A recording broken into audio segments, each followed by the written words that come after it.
Mommy hasn't eaten today. Can you share your expired bread?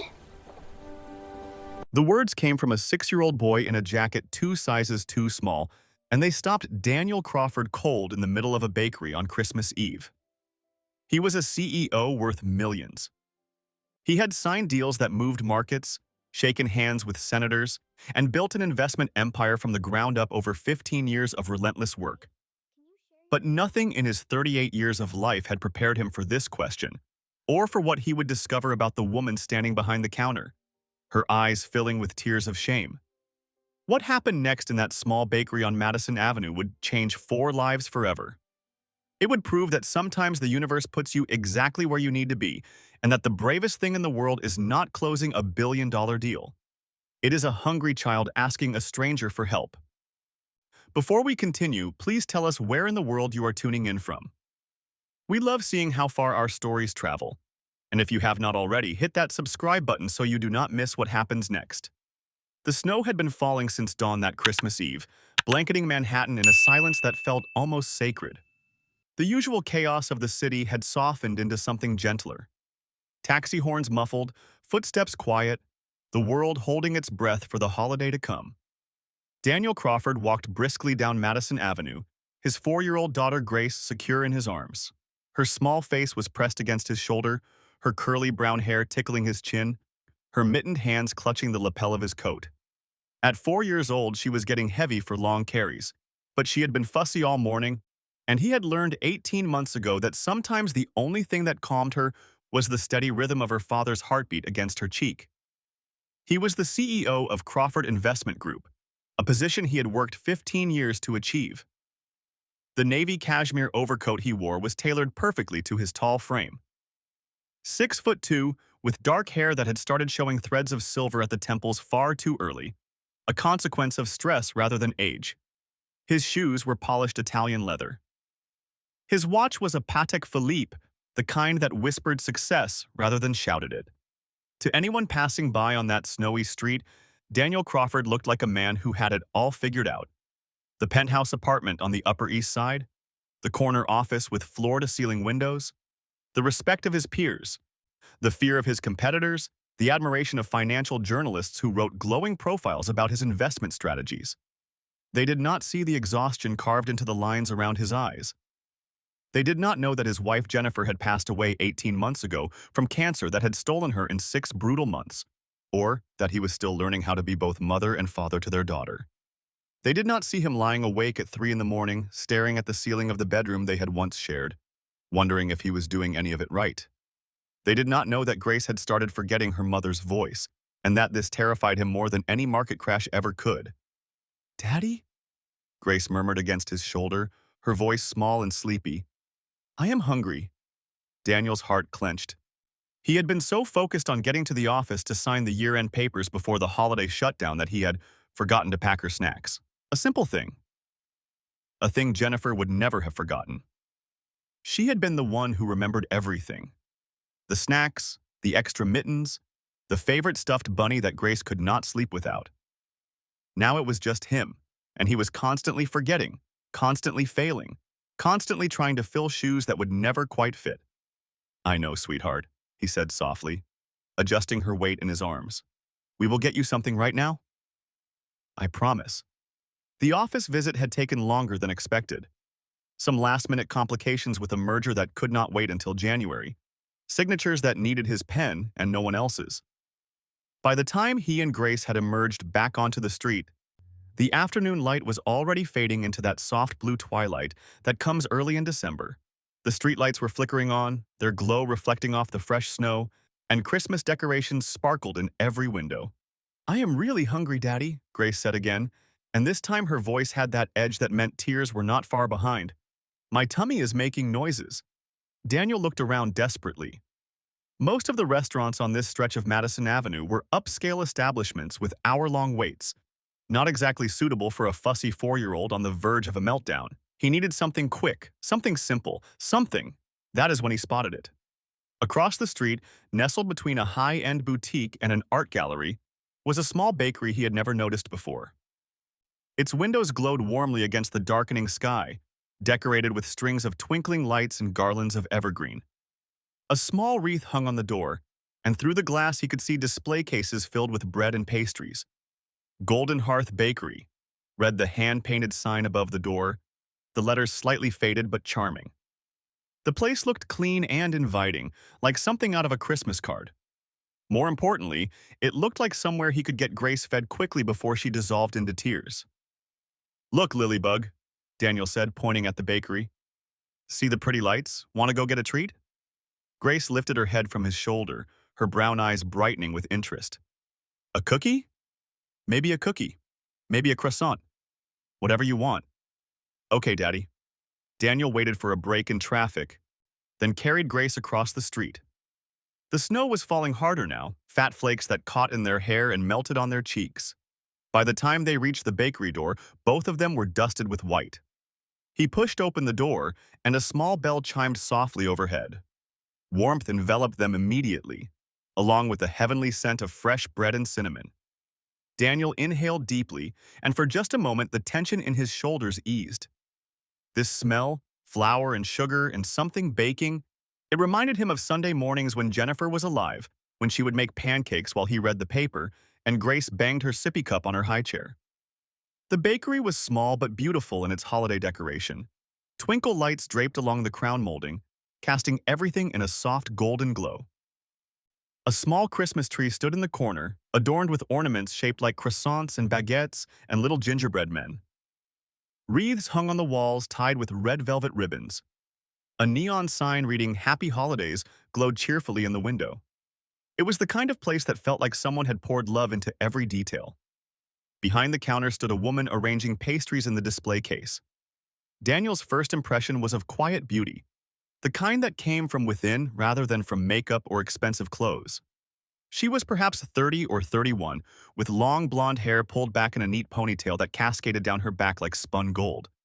She wore a simple white apron over a red dress, and what a dress it was. Even covered by the apron, he could see it was fitted, elegant, the kind of deep crimson that caught the light. It seemed almost too nice for working in a bakery, like she had dressed up for something special. But as she looked up at him, her professional smile forming automatically, Daniel noticed other things too. The tiredness around her eyes, the kind that came from sleepless nights and endless worry. The slight slump of her shoulders as if she was carrying a weight too heavy for her frame. The way her cheekbones were a bit too prominent, her wrists a bit too thin. She was beautiful, yes, but she was also exhausted. And something else, something fragile, like glass that had been cracked but was still holding its shape through sheer force of will. "Good evening," she said, her voice warm but strained. "Welcome to Golden Hearth. How can I help you?" Before Daniel could respond, a small figure emerged from behind the counter. The boy was perhaps 6 or 7 years old, with sandy blonde hair that fell across his forehead and eyes the color of a winter sky, pale blue and startlingly serious. He wore clothes that had clearly seen better days. A jacket that was slightly too small, straining at the shoulders. Pants that were worn thin at the knees.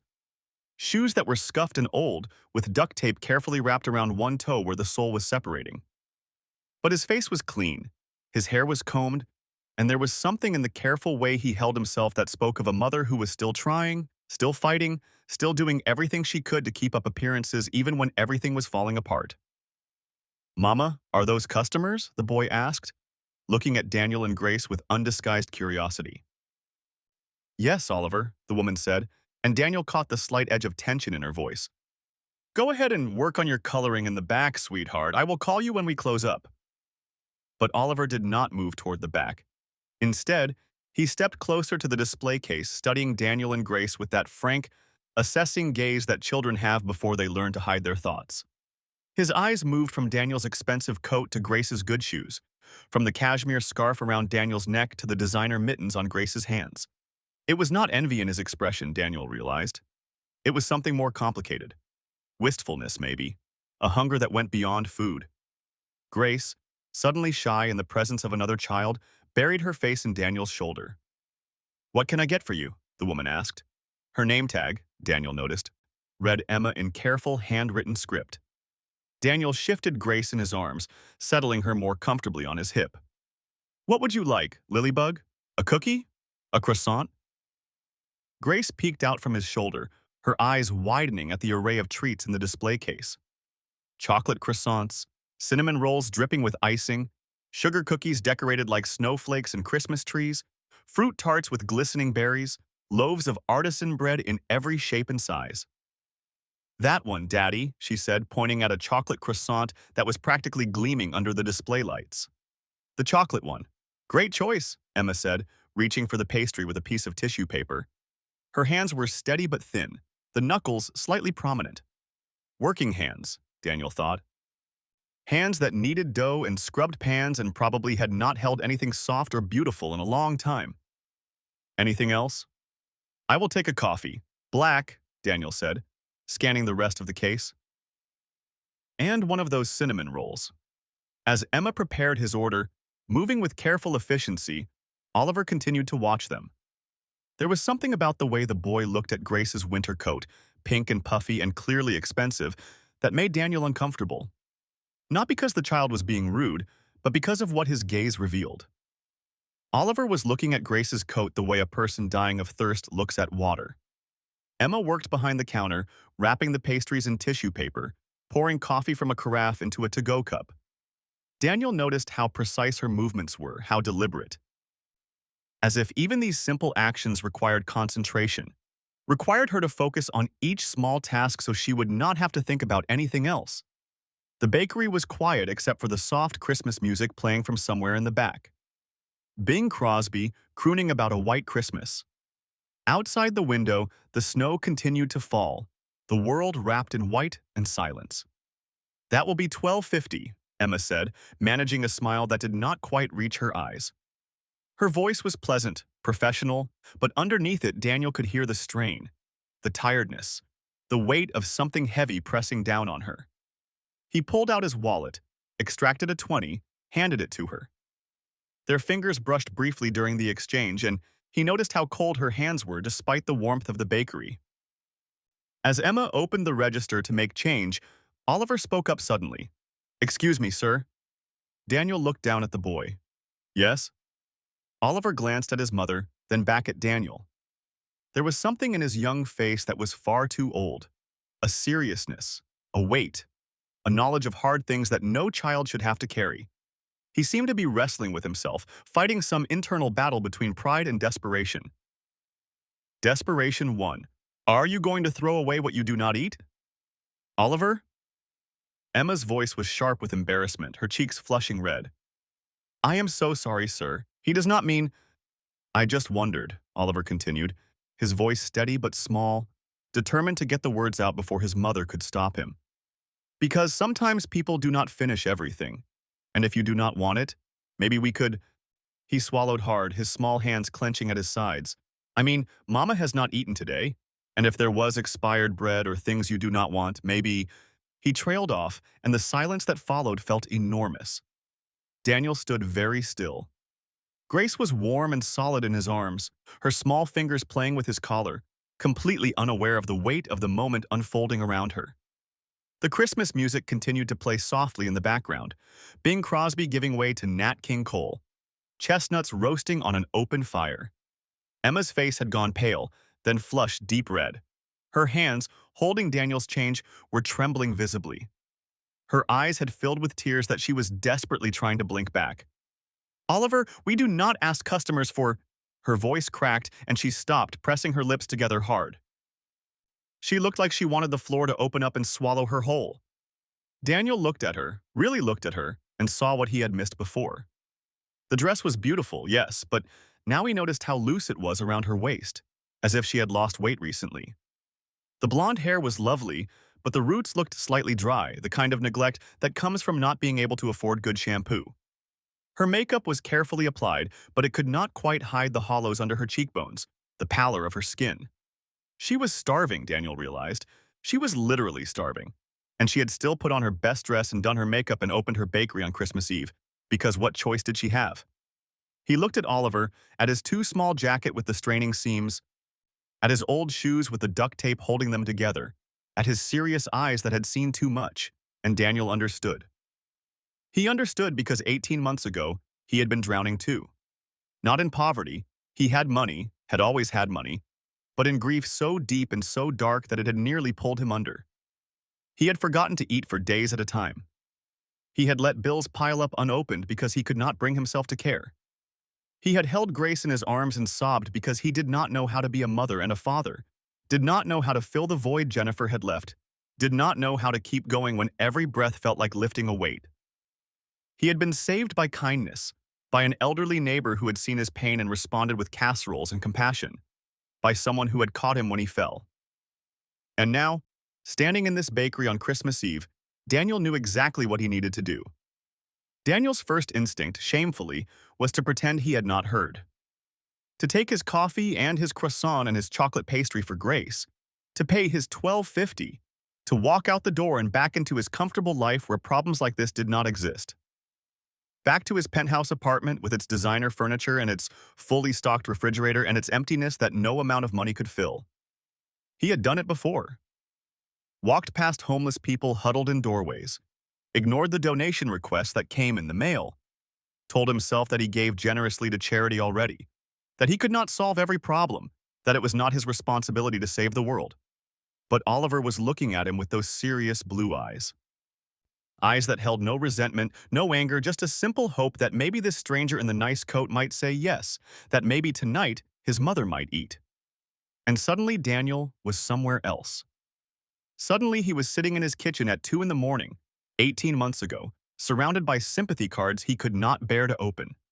Grace was finally asleep after hours of crying for her mommy, and Daniel was eating crackers straight from the box because he had forgotten to buy groceries and could not bring himself to go to the store. He remembered the shame of it. The successful CEO, the man who moved markets, who commanded respect in boardrooms across the city, sitting in the dark in his underwear, eating stale crackers and crying silent tears because his wife was dead, and he did not know how to go on. He remembered Mrs. Chen finding him like that. His elderly neighbor, a woman he had barely spoken to in 3 years of living in the same building. She had knocked on his door at 7 in the morning with a casserole dish in her hands, and when he had opened the door with red eyes and 3 days of stubble, she had simply pushed past him into the kitchen. She had seen him. Really seen him. And she had not looked away. Could he really look away now? Daniel took a breath. He felt Grace shift in his arms, felt her small hand pat his cheek, completely unaware of the internal battle her father was fighting. He could walk away. No one would blame him. Emma would be embarrassed for a few minutes, and then another customer would come in, and she would push the moment aside and keep going because that is what people like her did.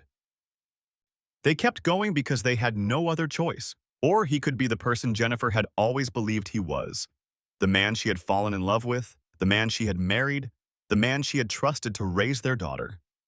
Jennifer, who had volunteered at soup kitchens and donated to every cause and always stopped to help when she saw someone in need. Jennifer, who would have been appalled if she could see him hesitating now. Actually, Daniel said slowly, his mind racing, I just realized I ordered wrong. Emma looked up, confusion flickering across her tired face. Lily cannot eat that whole chocolate croissant by herself, Daniel continued, the plan forming as he spoke. And I am not actually hungry for the cinnamon roll. I must have been distracted. He set Grace down gently, keeping her small hand in his. She immediately pressed against his leg, thumb finding its way to her mouth as she watched the unfamiliar surroundings with wide eyes. Would you mind if we just left these with you? Daniel asked, meeting Emma's eyes. It seems a shame to waste them. Emma's face crumpled. The careful composure she had been maintaining cracked, and tears spilled down her cheeks despite her obvious efforts to stop them. Sir, you do not have to. I know, Daniel said gently, but I would like to.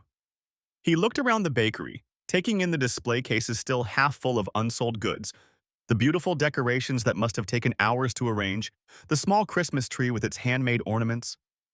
Someone had put so much love into this place. Someone had dreamed of this bakery, had worked for it, had poured everything into making it beautiful. It is Christmas Eve, he said. What time do you close? In about an hour, Emma whispered. At 6. And what happens to everything that does not sell? Emma looked down at the counter, at her trembling hands. I take it to a shelter when I can. Or we... She swallowed hard. We keep what we can use. Daniel made a decision. It was perhaps the easiest decision he had made in months. maybe in years. I would like to buy everything, he said. Emma's head snapped up. What? Everything in the cases. Everything you have left, all of it. Daniel reached for his wallet again, this time extracting his credit card. I would like to purchase it all. Sir, that is probably $200 worth of… That is fine.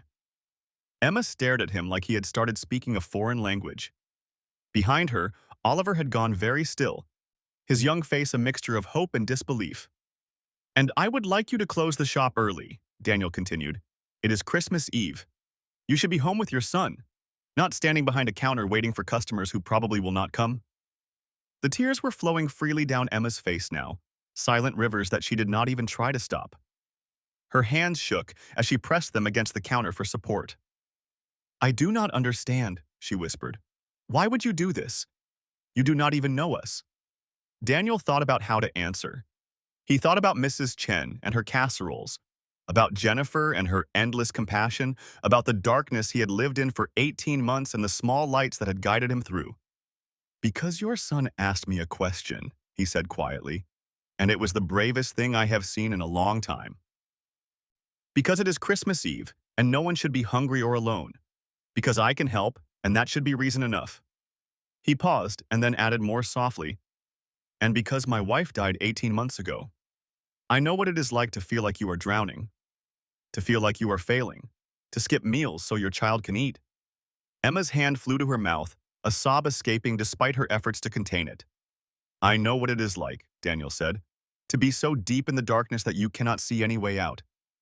And I know what it means when someone reaches down and helps you climb. He looked at Oliver, who was watching him with those serious eyes that held so much more than any child should have to hold. So let me help, Daniel said. Please let someone help. For a long moment, nobody moved. The Christmas music played on softly in the background, and outside the window, the snow continued to fall, blanketing the city in white. Grace tugged at Daniel's pants leg, and Oliver stood perfectly still beside his mother, and Emma pressed her hands against her face and cried. Then slowly, she nodded. Okay, she whispered through her tears. Okay. Daniel felt something loosen in his chest. Something that had been tight for 18 months, a knot of grief and guilt and loneliness began to unravel just slightly. Good, he said. That is good. He ran his credit card for $250, the full contents of the display cases plus a generous addition that Emma tried to refuse and he insisted on. Then he helped her pack everything into boxes while Grace and Oliver sat at one of the small tables, eyeing each other with the cautious curiosity of children who have not yet learned that differences in circumstance should mean differences in friendship. I am Grace, his daughter said finally, breaking the ice with the directness of a 4-year-old. I am 4. What is your name? Oliver, the boy replied. I am 6. That is a lot more than 4, Grace said seriously. I guess so. Do you like cookies? Yeah, me too. Chocolate ones are the best. And just like that, they were friends. Daniel watched them for a moment, his heart full of something he could not quite name. Then he turned back to Emma, who was carefully boxing up the last of the pastries, her movements slow and deliberate, as if she was afraid that moving too quickly might shatter the fragile reality of what was happening. Emma, he said quietly, and she looked up at him with red-rimmed eyes. I meant what I said. No one should be alone on Christmas Eve. Do you have somewhere to go tonight, family? She shook her head slowly. No, it is just me and Oliver. It has been just us for a long time. Daniel nodded, filing that information away. Then at least let me arrange for a car to take you home. It is cold and the snow is getting worse. You have already done so much. Please, Daniel said. It would make me feel better. Emma studied him for a long moment, something shifting in her expression. Why? She asked again, but this time the question was different. Less about suspicion, more about genuine wonder. Why would a stranger do all this? Daniel thought about the answer. He thought about kindness and grief and the strange ways the universe worked. He thought about Jennifer, who had believed so strongly that people were good, that compassion was never wasted, that every small act of kindness rippled outward in ways you could never fully see. Because someone did it for me once, he said finally, and because my wife would have wanted me to. Emma's eyes filled with fresh tears, but this time she was smiling through them. A small, trembling smile, but real. "She sounds like she was a wonderful person," Emma whispered. "She was," Daniel said. "She really was." They closed up the bakery together as the snow continued to fall outside, the streetlights casting golden pools on the white sidewalks.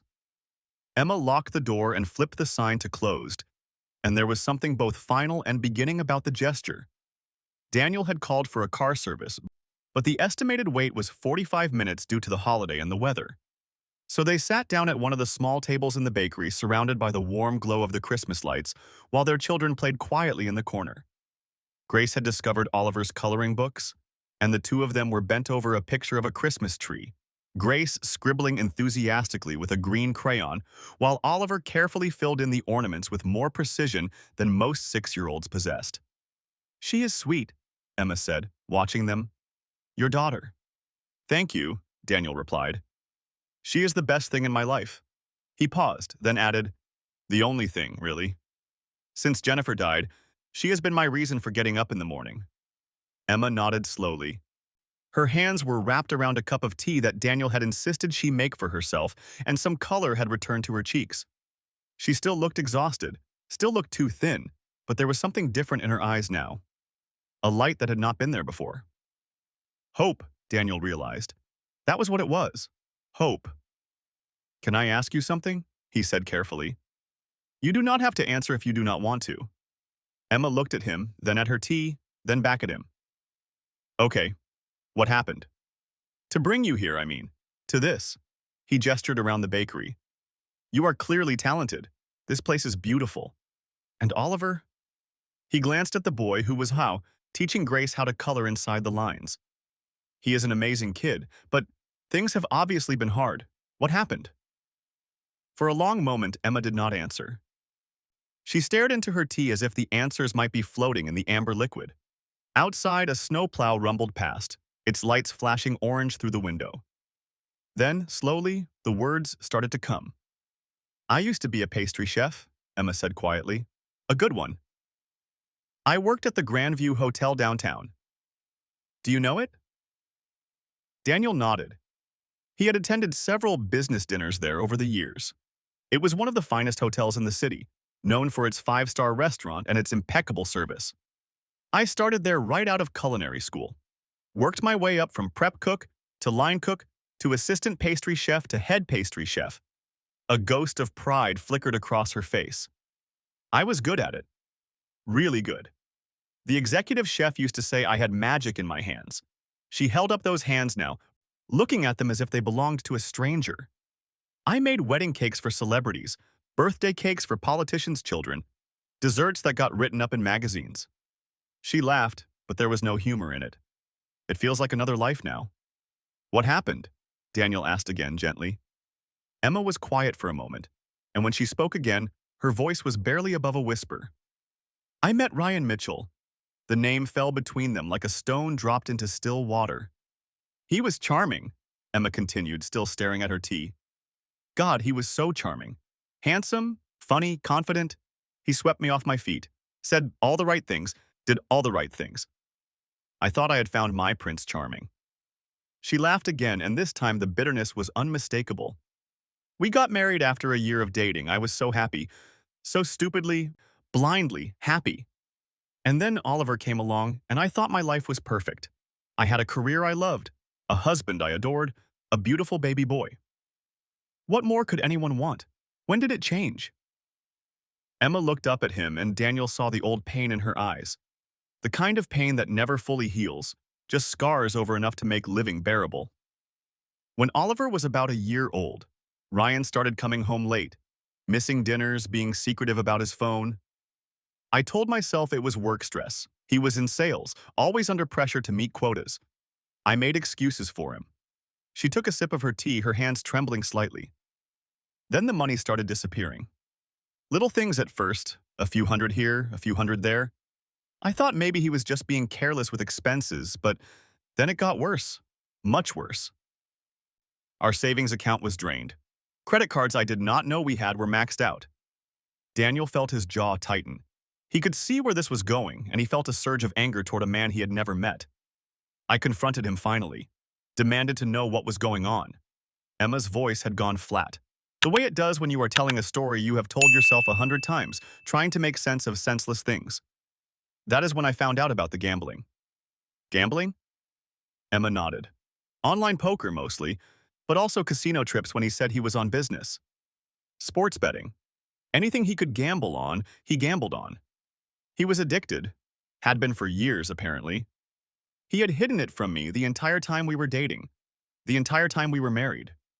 She set her tea down, her hands shaking too much to hold it steady. He had taken out loans in my name, run up debts I did not know existed. By the time I found out the truth, we were $80,000 in the hole. $80,000. She laughed, a harsh sound. I had never even seen that much money in one place, and suddenly I owed it. Emma. Daniel did not know what to say. What could anyone say in the face of such betrayal? I tried to make it work, Emma continued. I did. I loved him, or I thought I did. I thought maybe we could get him help, get counseling, work through it together. For Oliver's sake, if nothing else. She paused, and when she spoke again, her voice was barely audible. But then one morning, when Oliver was 2 years old, I woke up and Ryan was gone. Just gone. His clothes were gone from the closet, his car was gone from the driveway, and there was a note on the kitchen table. What did it say? Emma recited the words from memory, her voice hollow. I am not cut out for this. I am sorry. That was it. 10 words to end a marriage, to abandon his son, to destroy everything we had built together. Daniel felt sick. He thought of Grace, of how much he loved her, of how he would walk through fire for her. The idea of simply leaving her, of writing a note and walking away, it was incomprehensible to him. I never heard from him again, Emma said. No phone calls, no letters, no child support. He just vanished, and I was left with a 2-year-old son and $80,000 of debt and a life in ruins. The hotel? Daniel asked. What happened with your job? Emma's expression grew even more pained. I tried to keep working, I did, but the hours, you cannot imagine. A pastry chef at a 5-star hotel, you are working nights, weekends, holidays, all the times when normal people are home with their families, you are at work.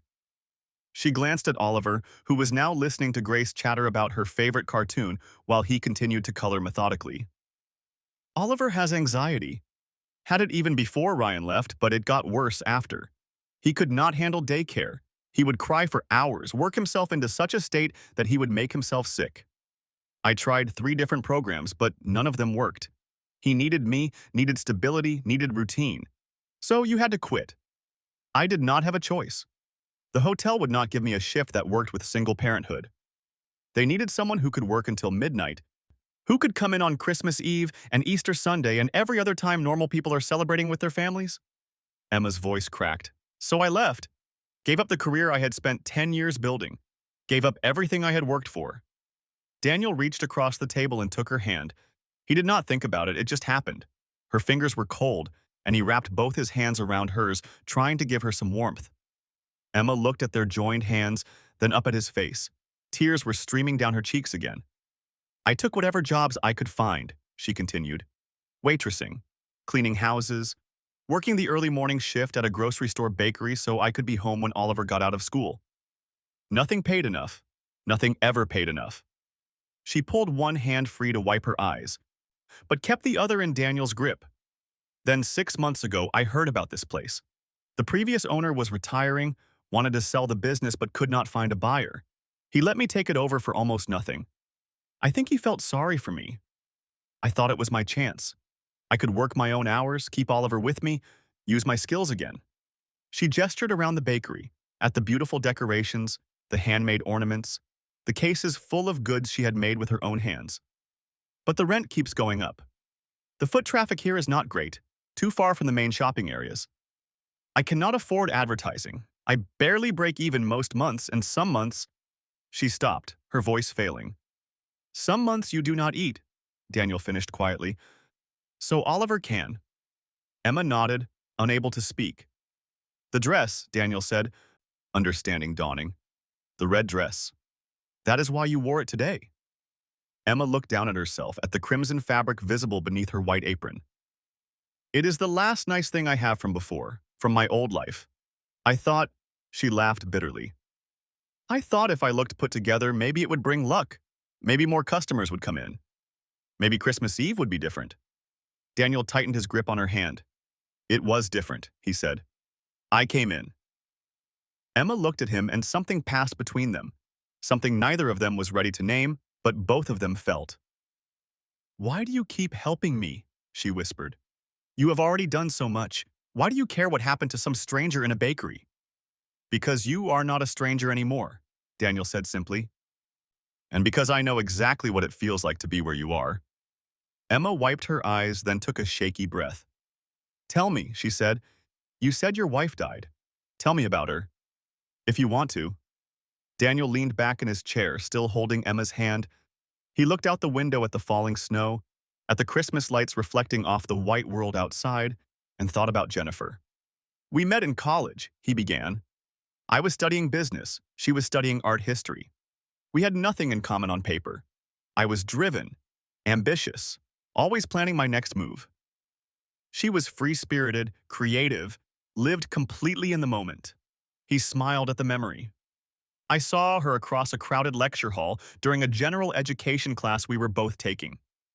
She was wearing this ridiculous hat, bright purple, covered in fake flowers. I could not stop staring at her. Could not figure out if she was the most beautiful woman I had ever seen or completely insane. What did you do? I walked up to her after class and said, That is the ugliest hat I have ever seen. Daniel laughed softly. Not my smoothest moment.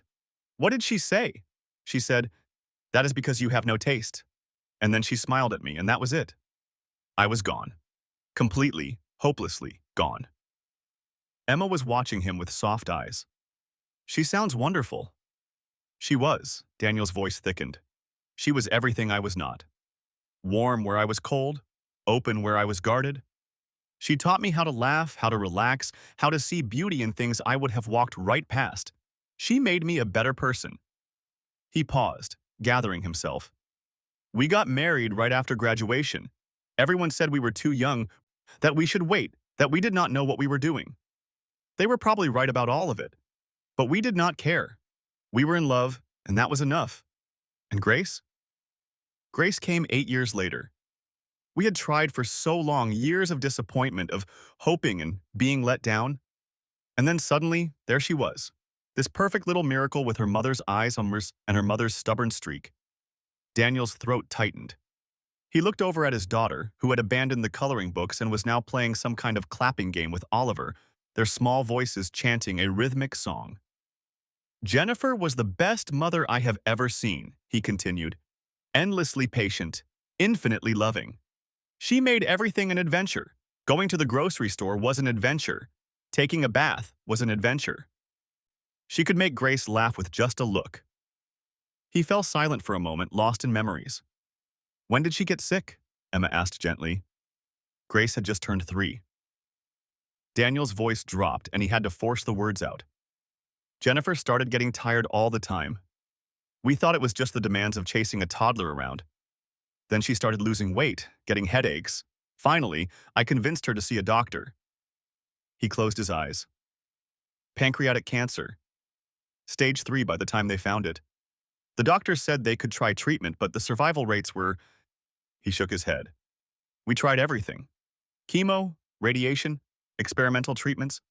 I would have given every penny I had, every asset, everything I owned, to save her.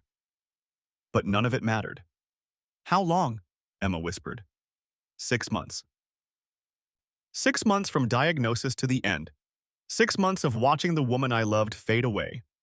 6 months of Grace asking why Mommy could not play anymore, why Mommy was always tired, why Mommy looked so different. Tears were rolling down Daniel's cheeks now, but he made no move to wipe them away. She died on a Tuesday morning in April. Spring was just starting. The flowers she had planted in our garden were beginning to bloom. She loved that garden. It was the last thing she saw through the window of our bedroom. The tulips coming up.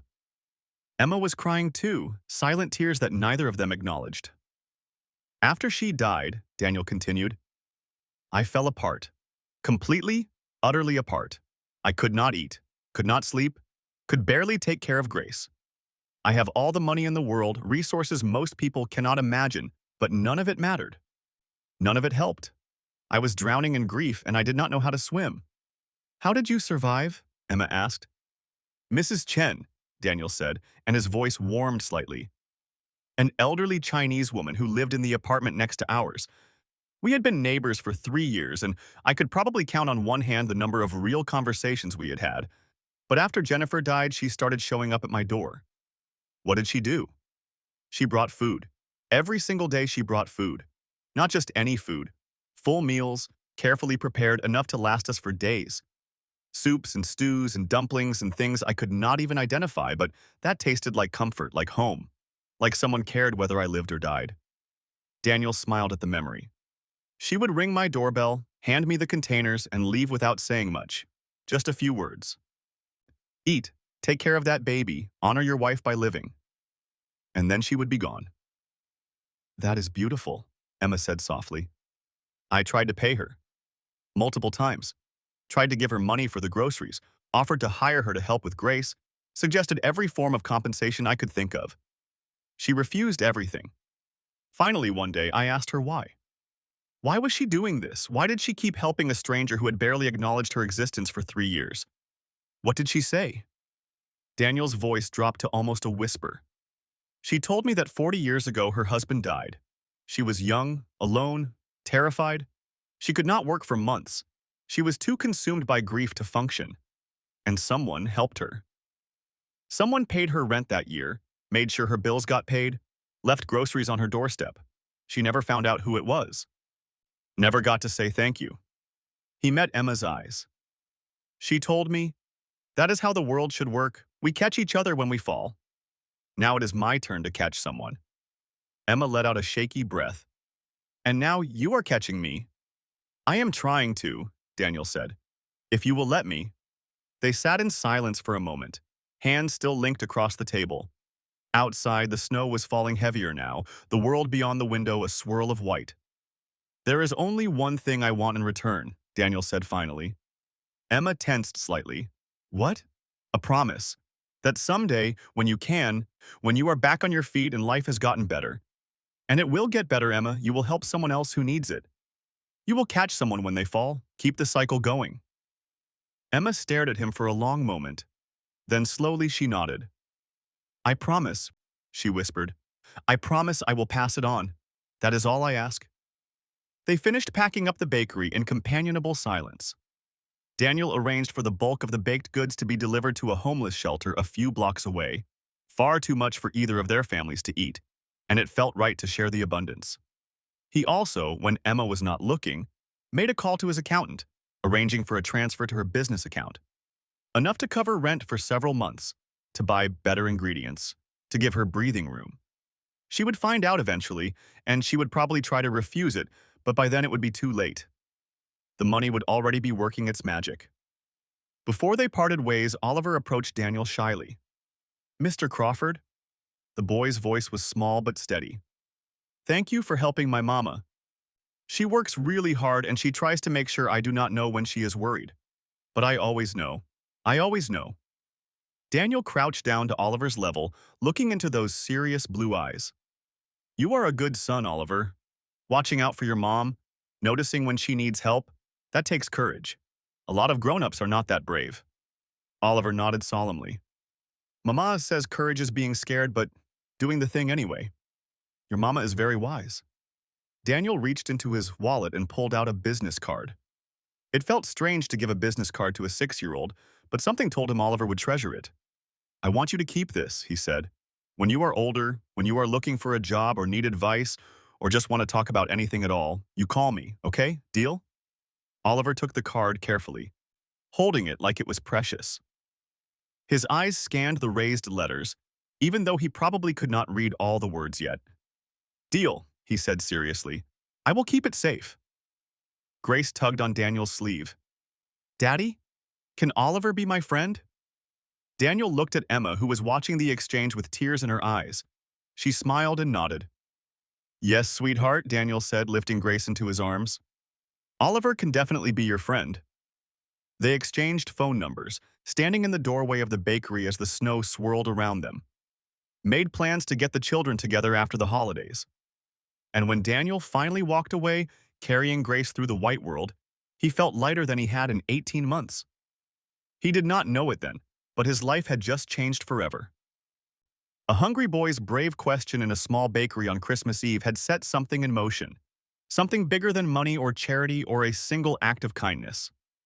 Something that would grow into a love story, a family story, a story about the way the universe sometimes puts broken people in each other's paths so they can help each other become whole again. But that was still to come. For now, there was just the snow and the silence and the warm weight of his daughter in his arms, and the certainty that tonight, somewhere across the city, a mother and son would sleep with full stomachs for the first time in far too long. Later that night, after Grace was asleep in her bed with her favorite stuffed bunny tucked under her arm, Daniel sat by the window of his penthouse apartment, looking out at the glittering city below.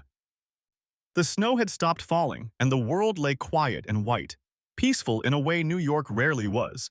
His phone buzzed with a text message. Oliver and I are home. We had dinner, real dinner, with vegetables and everything. He is in bed now with a full stomach, and I am sitting here crying again. Happy tears, I promise. You changed our lives tonight. You gave us hope. I promise I will pay it forward someday. I promise I will be the kind of person who helps others the way you helped us. Thank you. Merry Christmas. Emma. Daniel read the message twice, 3 times. Then he typed a reply. Merry Christmas, Emma. I am looking forward to seeing you and Oliver in the new year. And for what it is worth, you already are that kind of person. You have raised a son who is brave enough to ask for help when he needs it, and kind enough to worry about his mother before himself. That is everything that matters. Sleep well. He set his phone down and looked at the picture of Jennifer on the mantel. She was smiling in the photograph, holding newborn Grace, looking at the camera with those eyes that had always seen straight through to his soul. I am trying, Jen, he whispered to her image. I am trying to be the man you believed I was. I am trying to raise Grace right. I am trying to see people, really see them, the way you always did. The apartment was quiet except for the soft sound of Grace's breathing from down the hall. Daniel closed his eyes and thought about the strange turns of the day. About Oliver's question and Emma's tears. About the way kindness could ripple outward, as one person catching another, an endless chain of grace and gratitude. Maybe that was what Jennifer would have wanted. Not for him to stay frozen in grief forever, but to live, to help, to be the kind of person who stopped when he saw someone drowning. Tomorrow would be Christmas. There would be presents under the tree and pancakes for breakfast and all the small joys of the holiday. But tonight, what mattered was that somewhere across the city, 2 people who had been drowning were finally able to breathe. And Daniel Crawford, CEO, widower, father, he was finally able to breathe too. The week between Christmas and New Year's Day passed in a blur of cold weather and warm memories. Daniel found himself thinking about Emma and Oliver constantly. At breakfast when Grace asked about her new friend. At night when he lay awake staring at the ceiling. During work calls when his mind should have been on spreadsheets and projections. On December 30th, he made a decision. Grace, he said over their morning oatmeal, how would you like to go see Oliver today? Grace's face lit up like a Christmas tree. Really? Can we go to the bakery? Can I bring my dolls to show him? Can we… One thing at a time, Lilybug, Daniel laughed. Let me call Miss Emma first and see if they're free. Emma answered on the second ring, and Daniel was pleased to hear that her voice sounded stronger than it had a week ago. Less strained, less fragile. Daniel, I was just thinking about you. Good thoughts, I hope. The best. There was a warmth in her voice that made his chest tighten. I do not know how to thank you. The money that appeared in my account was an investment, Daniel said firmly. In a talented baker with incredible potential, nothing more. Daniel, Emma, please, let me do this. A pause. Then softly, okay, thank you. Now, Daniel said, shifting to a lighter tone, I have a very demanding 4-year-old here who is insisting on seeing Oliver today. Would you and your son be free for a visit? We would love that, Emma said. The bakery is closed today, but you could come to our apartment. I warn you, it is not much. We will be there in an hour. Emma and Oliver's apartment was on the third floor of a walk-up building in a modest neighborhood several miles from the boutique shops of Madison Avenue. The hallway smelled faintly of cooking oil and laundry detergent, and the carpet was worn in patches, but it was clean and reasonably well maintained. Emma opened the door wearing jeans and a soft blue sweater, her blonde hair loose around her shoulders. Without the exhaustion weighing her down, without the tears and the desperation, she was stunning. Daniel had noticed her beauty before, even on that first night, but now, with color in her cheeks and hope in her eyes, she practically glowed. Come in," she said, stepping aside to let them enter. "I am sorry it is so small." "It is lovely," Daniel said, and meant it. The apartment was tiny, barely more than a living room, a galley kitchen, and what he assumed were one or two small bedrooms off the hallway. But Emma had made it a home. There were potted plants on every available surface, some of them clearly rescued from discount bins, but thriving under her care. Colorful curtains framed the windows. Oliver's artwork was displayed proudly on the refrigerator, held up by magnets shaped like farm animals. And the apartment smelled like baking, like vanilla and butter and something with cinnamon, like warmth itself. "Oliver!" Emma called. "Grace is here!" The sound of running footsteps, and then Oliver appeared from the hallway, his face breaking into a rare, genuine smile. "Grace! Oliver!" The two children collided in a hug, as if they had been friends for years instead of days. Grace immediately started showing Oliver the dolls she had brought, and he listened with grave attention as she explained each one's backstory. "He has been talking about her nonstop," Emma said quietly to Daniel as they watched the children settle onto the floor with the dolls. You would think they were old souls who had known each other in a past life. Grace, too. She has asked about him every single day. Emma led Daniel to the small kitchen table, where she had laid out a spread of pastries and a pot of fresh coffee. Despite the modest surroundings, everything was arranged beautifully. Cloth napkins, a small vase of winter flowers that had clearly cost precious money she could not afford. "You did not have to do all this," Daniel said. "I wanted to. You did so much for us. I wanted to give you something in return, even if it is just coffee and pastries." "Emma." Daniel caught her hand as she reached for the coffee pot. "This is plenty. This is more than plenty." They sat down together and the conversation flowed easily about the holidays, about the children, about small things that did not matter much but felt important anyway. Daniel found himself laughing more than he had in months, genuinely laughing. The kind that came from somewhere deep and real. "The bakery," he said eventually, steering the conversation toward business. "How is it doing?" Emma's expression sobered slightly. "Better. Much better, actually. That money you sent—" She held up a hand as he started to protest. "Do not argue. I know it was you. It has let me catch up on rent, buy better ingredients. I have had more customers this week than I did all of last month." "That is wonderful, but I am still struggling," she admitted. "The location is not great. I do not have money for advertising. I do not have connections in the industry anymore, not after 4 years away." She sighed. "I know how to bake. I do not know how to run a business." Daniel leaned forward. "Would you let me help with that part?" Emma looked at him, uncertainty flickering across her face. "Daniel, you have already done so much." "This would be different," he said. "Not charity, a business arrangement. You have an incredible product. I have tasted it. I know. What you are missing is exposure, connections, a strategy. I have all of those things. I do not understand what you are proposing." Daniel had been thinking about this for days, turning it over in his mind during sleepless nights. He knew what he was about to suggest could change everything, could make things complicated in ways neither of them was ready for. But he also knew it was the right thing to do. "Let me invest in your business," he said. "A real investment, with a contract and everything. I will provide capital for improvements, help you with marketing, introduce you to corporate clients who need catering services. In exchange, I would be a silent partner, a small percentage of ownership, nothing controlling." Emma stared at him. "You want to invest in a tiny bakery in a bad location that barely breaks even? I want to invest in you, in your talent." "Emma, that chocolate croissant Grace had on Christmas Eve was better than anything I have had at 5-star restaurants. Your cinnamon rolls are incredible. If more people knew about them—" "But why? You are a CEO. You manage millions of dollars. Why would you bother with this? Daniel thought about how to answer. The truth was complicated. A mix of genuine business sense and something else, something he was not quite ready to examine too closely. Because I believe in you, he said finally, and because everyone deserves a chance to show what they can do. You have spent 4 years struggling, Emma. 4 years of scraping by, of skipping meals, of barely surviving. It does not have to be that way. Your talent is real. Let me help you share it with the world. Emma was quiet for a long moment, staring down at her coffee cup. In the living room, Grace and Oliver were laughing about something, their voices bright and innocent. If I agree, Emma said slowly, I want it to be legitimate. A real contract, real terms. I want to pay back your investment eventually with interest. That is exactly what I want too. I do not want charity, Daniel. I need you to understand that.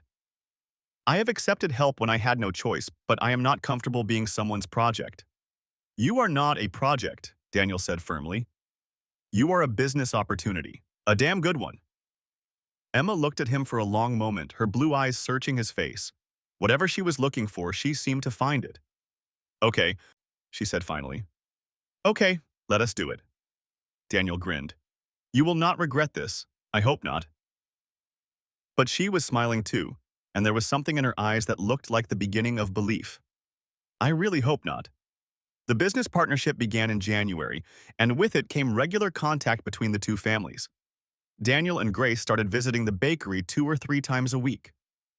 What began as business meetings quickly evolved into something more casual, coffee and conversation, laughter and shared stories, the gradual building of friendship between two people who had both been alone for too long. The children, of course, became inseparable. Grace idolized Oliver, following him around with wide eyes and endless questions. Oliver, who had never had a sibling and rarely had friends his own age, blossomed under the attention. He taught Grace how to draw, patiently guiding her small hand as she learned to make shapes that actually looked like things. Grace taught Oliver the lyrics to every song from her favorite cartoon, singing them over and over until he knew them by heart too. They are like siblings, Emma observed one afternoon, watching the children build an elaborate tower out of sugar cube boxes in the corner of the bakery. I have never seen Oliver so happy. Grace either, Daniel admitted. She has been so much more alive these past few weeks. I did not realize how much she needed a friend. Maybe we all needed friends, Emma said quietly. Their eyes met and something passed between them, a recognition, an acknowledgement of the connection that was growing alongside the business partnership. But neither of them mentioned it. It was too soon, too complicated, too fraught with potential pitfalls. They had both been wounded by loss, and the idea of opening their hearts again was terrifying. So they focused on the work. Daniel brought in a graphic designer to help rebrand the bakery, a new logo, updated packaging, a cohesive visual identity that would help Golden Hearth stand out in a crowded market. Emma resisted at first, not wanting to lose the handmade feel she had worked so hard to create. But the designer was good, capturing the warmth and artisanal quality while adding a polish that made everything look more professional. He introduced Emma to his corporate contacts, executives who needed catering for meetings, event planners who were always looking for new vendors, boutique hotels that might be interested in carrying her pastries in their breakfast spreads. Emma was nervous at first, unused to pitching herself to strangers, but her talent spoke for itself. After one taste of her chocolate croissant, most clients were ready to sign on the spot. I still cannot believe this is happening, Emma said one evening in late February. They were sitting in the bakery after closing, surrounded by spreadsheets and order forms. 6 months ago, I could not pay my rent. Now I am catering events for Fortune 500 companies. You earned this, Daniel said. I just opened a few doors. You are the one who walked through them, but the doors would not have opened without you. Emma reached across the table and squeezed his hand. I do not know how I will ever thank you. You do not have to thank me, Daniel said. Watching you succeed is thanks enough. And it was true. There was something deeply satisfying about seeing Emma come back to life. The dark circles under her eyes had faded. The hollows in her cheeks had filled in. She smiled more easily now, laughed more freely. The desperate, fragile woman he had met on Christmas Eve was transforming into someone confident and capable, someone who was beginning to believe in herself again. Oliver was changing too. The serious, watchful child Daniel had first met was still serious, still watchful, but there was a lightness to him now that had not been there before. He no longer hoarded food or asked about expired bread. He played like a normal 6-year-old, laughed like one, got excited about things that children were supposed to get excited about. And Grace, his precious Grace, was thriving. She had someone to play with, someone to adore, someone to chase around the park and share secrets with. She talked constantly about my friend Oliver and Miss Emma. She drew pictures of the four of them together, stick figures holding hands under crooked suns. One Saturday afternoon in March, Daniel invited Emma and Oliver to his penthouse for the first time. Emma hesitated when he extended the invitation. "Daniel, I do not know. Your world is so different from mine." "My world is my daughter," Daniel said, "and my daughter wants her friend to see her room. That is the only world that matters." So they came. Daniel watched Emma's face as she walked through the penthouse, the floor-to-ceiling windows with their view of Central Park, the designer furniture, the original artwork on the walls. She did not say anything, but he could see her taking it all in, measuring the distance between this life and hers. Then she stopped in front of the fireplace mantel, where Jennifer's picture stood in a silver frame. "Is this her?" Emma asked softly. "Your wife?" "Yes, that is Jennifer." Emma studied the photograph for a long moment. Jennifer's warm smile, her bright eyes, the way she held newborn Grace like the most precious thing in the world. "She was beautiful," Emma said, "and you can see how much she loved your daughter."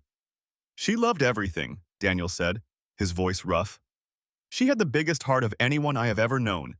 She would have liked you, I think. She would have appreciated what you have done for Grace, for us." Emma turned to look at him, and there was something in her eyes that made his breath catch. "Tell me about her," she said. "I would like to know." So Daniel told her. About the purple hat and the terrible first words, about the wedding in the garden and the honeymoon in Italy. About the night Grace was born and the morning Jennifer had found out she was sick, about the tulips in the garden and the way the light had fallen across Jennifer's face as she took her last breath. He had never told anyone the whole story before. Not his colleagues, not his family, not the grief counselor he had seen 3 times before stopping, because it felt too much like admitting weakness. But something about Emma made it easy to talk. Maybe it was because she understood loss, understood what it meant to have your life shattered and have to rebuild it from scratch. When he finished, Emma reached out and took his hand. "Thank you for telling me," she said, "for trusting me with her story. Thank you for listening, guys." They sat in silence for a moment, holding hands in the fading afternoon light. And Daniel realized that something had shifted between them, something important, something that could not be easily named. He was not sure what it was not sure what he wanted it to be. But for the first time since Jennifer died, he felt the faintest stirring of hope that there might be more to life than just surviving. That his heart, which had felt so frozen for so long, might be capable of thawing. It was terrifying. It was wonderful. It was the beginning of something neither of them had expected. By April, Golden Hearth Bakery was a genuine success story. Emma had hired 2 part-time employees, a young culinary school graduate eager to learn, and a retired grandmother who reminded Emma of what she hoped to be someday. Oliver no longer had to spend every day at the bakery. He was enrolled in an after-school program that he actually enjoyed, making friends his own age, becoming the happy, carefree child he was always meant to be. The catering business was booming. Word had spread quickly among Daniel's corporate contacts, and soon Emma was fielding inquiries from companies she had never heard of, event planners who had gotten her name from friends of friends. She had to turn down work sometimes. There simply were not enough hours in the day, and Daniel gently suggested it might be time to think about expansion. A second location? Emma stared at him like he had suggested she fly to the moon. "Daniel, I could barely handle 1 location 6 months ago. 6 months ago, you did not have help. Now you do." They were sitting in his office at Crawford Investment Group, the first time Emma had visited his workplace. She had come for a proper business meeting, complete with financial projections and growth strategies that Daniel's team had prepared. "Look at these numbers," Daniel said, sliding a document across his desk. Your revenue has tripled since January. Your profit margins are healthy. You have more demand than you can supply. The logical next step is expansion. Emma scanned the document, her brow furrowed. I do not have the capital for another location. That is what investors are for. I already owe you. You do not owe me anything. The initial investment has already been paid back with interest. Daniel smiled at her shocked expression. Did you not check your accounts?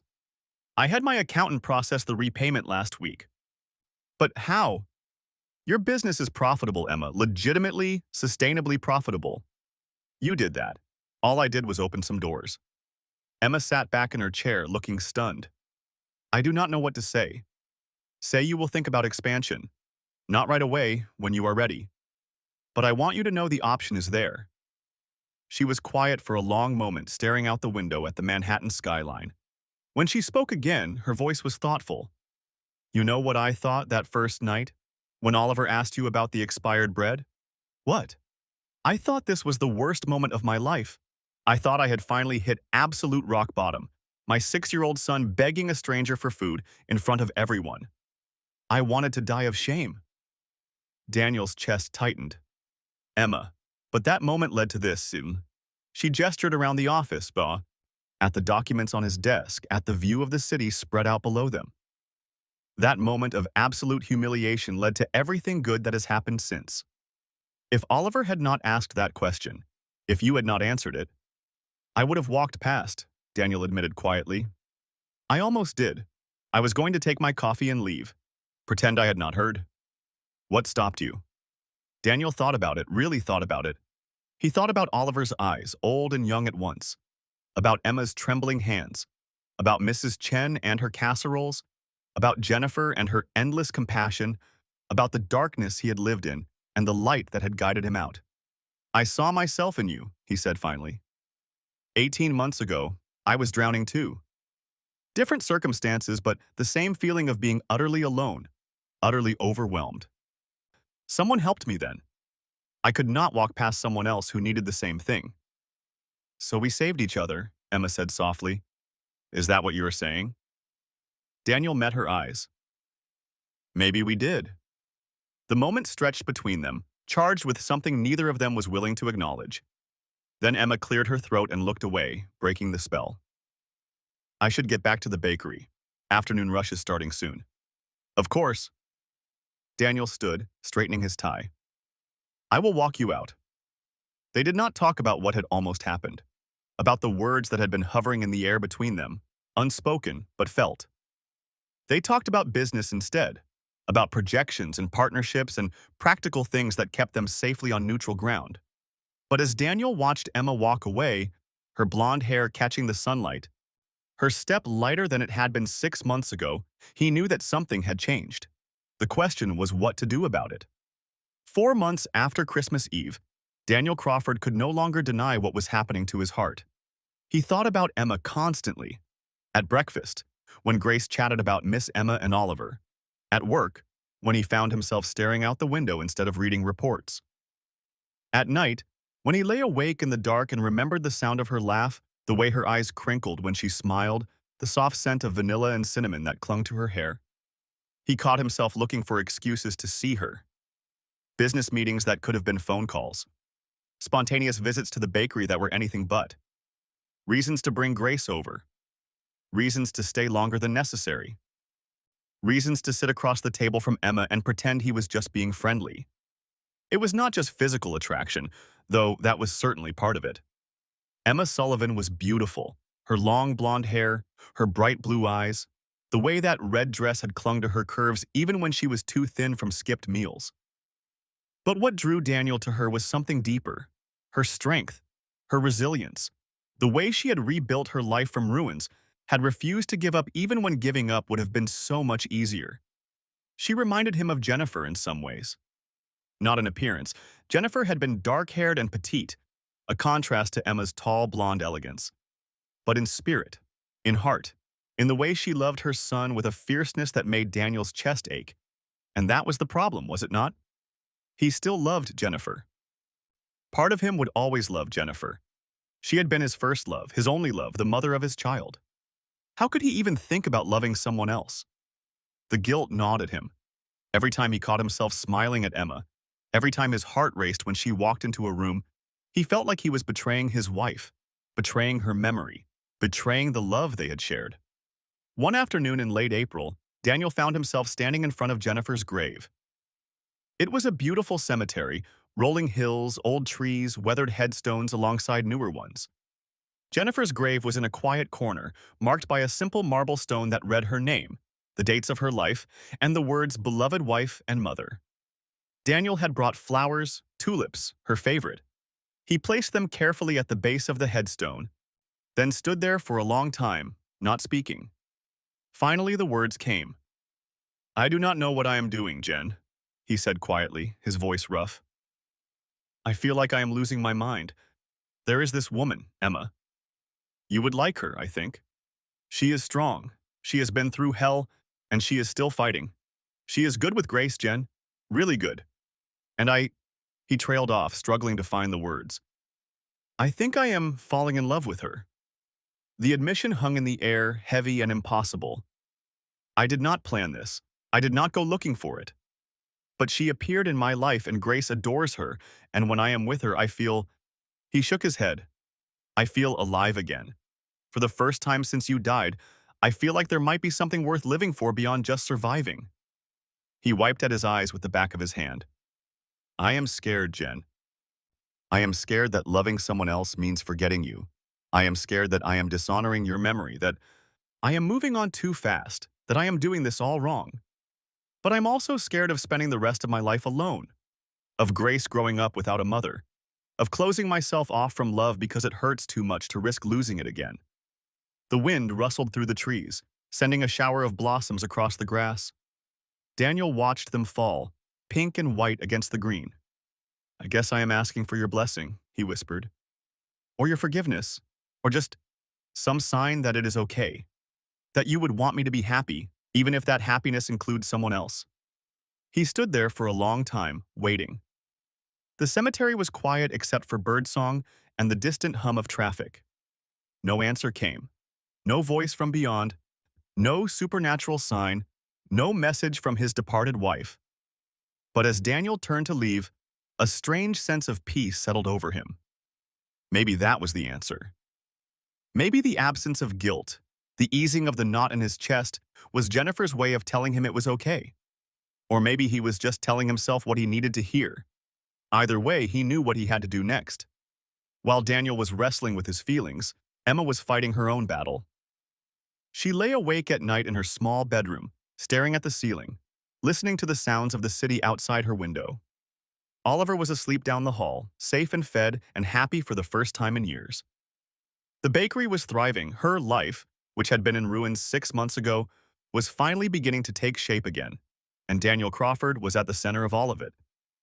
She knew she was developing feelings for him. She was not blind or stupid. She felt the flutter in her chest when he walked into the bakery. She caught herself watching him when he was not looking, the way his eyes crinkled when he laughed, the tenderness in his voice when he talked to Grace, the kindness that seemed to radiate from him like warmth from a fire. But Emma had been burned before. Ryan had been charming too. Ryan had said all the right things, done all the right things, made her believe she had found her happily ever after. And then he had shattered her world without a backward glance. How could she trust again? How could she open her heart to someone new when the last person she had trusted had destroyed her? One evening, she found herself at the little flower shop next to her bakery talking to the owner, Maria, a kind-faced woman in her 60s who had become something like a friend over the past months. "You are in love with him," Maria said flatly, arranging roses in a vase. "It is obvious to everyone but you." Emma felt her cheeks flush. "I do not know what you are talking about, please." Maria waved a dismissive hand. "The way you light up when he comes in. The way you talk about him," Daniel said this. "Daniel thinks that. You are falling for that man whether you want to admit it or not. It is complicated. Love is always complicated. That does not mean it is not worth it." Emma sighed, picking up a loose rose petal and rubbing it between her fingers. "The last time I loved someone, he abandoned me. Left me with a 2-year-old and $80,000 of debt. I was homeless, Maria. I was begging strangers for expired bread. This Daniel is not that man. How do I know that? Emma's voice cracked. How do I know he will not wake up one day and decide I am too much trouble? That Oliver is too much trouble? That he is tired of dealing with someone else's baggage? Maria set down her flowers and took Emma's hands in hers. You do not know, she said gently. That is the terrifying thing about love. There are no guarantees. But I have seen the way that man looks at you, Emma. I have seen the way he treats your son. That is not a man who is going to run away. But what if he stays? Maria interrupted. What if he turns out to be everything Ryan was not?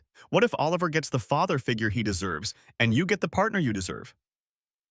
What if the universe sent you that bakery customer on Christmas Eve because it knew you needed him as much as he needed you? Emma was crying now, tears streaming down her cheeks. I am so scared, Maria.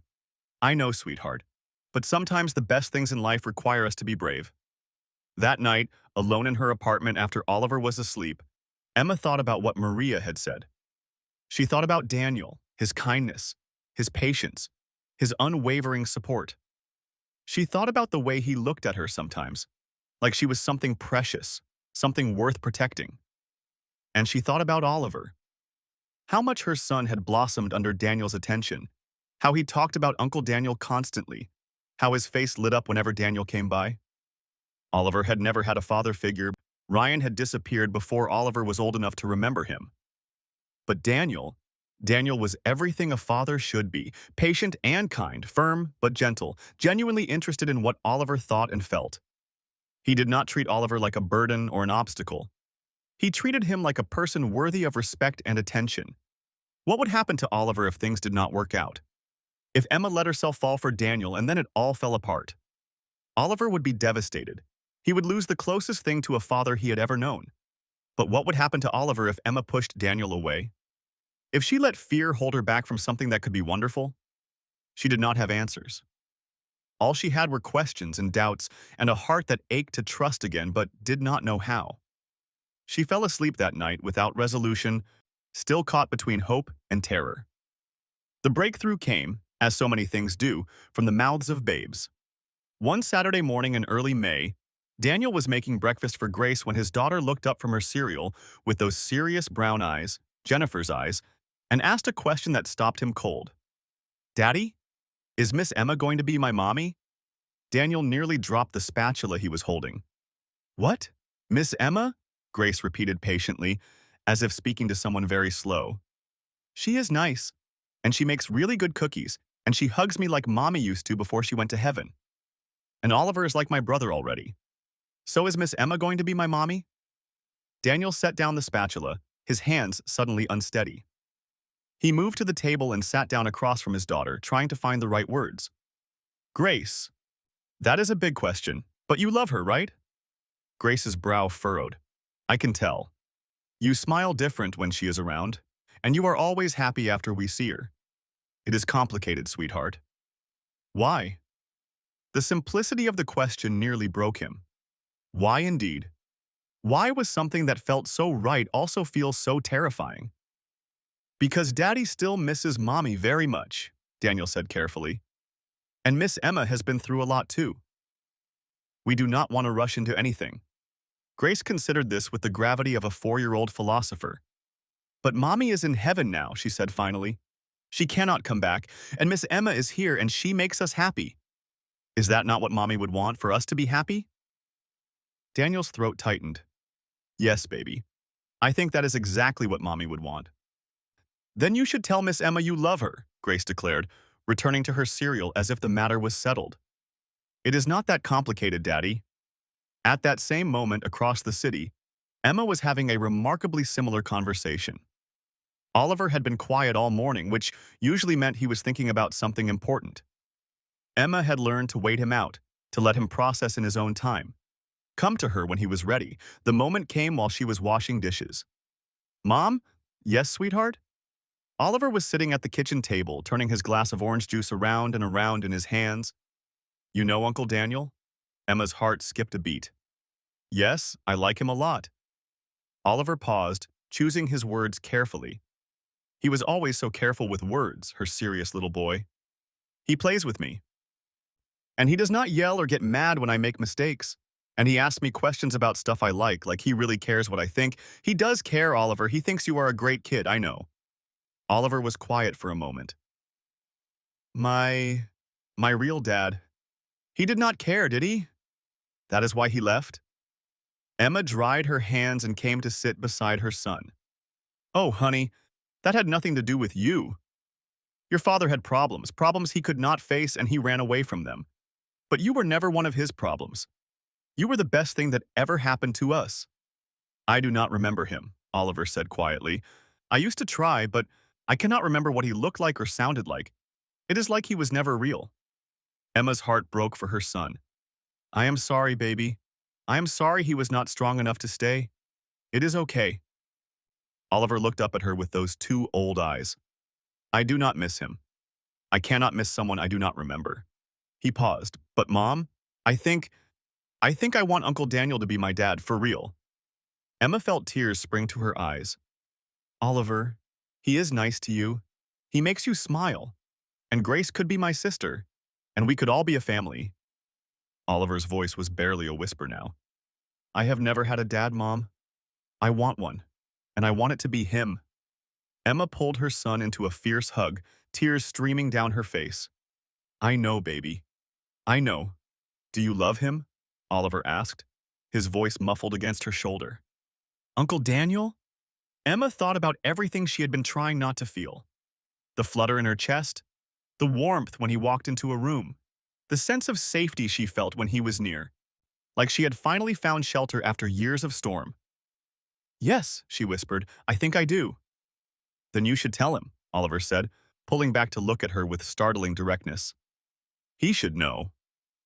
Emma laughed through her tears. When did you get so wise? I am 6, Oliver said seriously. That is practically grown up. That evening, Daniel stood outside the bakery after closing time, his heart pounding in his chest. He could see Emma through the window, cleaning the display cases, her blonde hair falling loose around her shoulders. Oliver was in the back, probably working on homework. The bakery was dark except for the soft glow of the nightlights Emma left on. He had made a decision, a terrifying, exhilarating, impossible decision, and now he had to follow through. He knocked on the door. Emma looked up, surprised. When she saw it was him, her face softened into a smile that made his breath catch. She hurried to unlock the door. Daniel, I was not expecting you. Is everything okay? Everything is fine, He took a breath. I needed to talk to you. Is Oliver? He is doing homework in the back. I can call him out. No, that is okay. I actually wanted to talk to you. Alone. Something shifted in Emma's expression. Understanding, maybe. Or anticipation. Okay, come in. They sat at the same small table where they had shared so many conversations over the past months. The bakery was quiet except for the soft hum of the refrigerators and the distant sounds of the city outside. Emma, Daniel began, then stopped.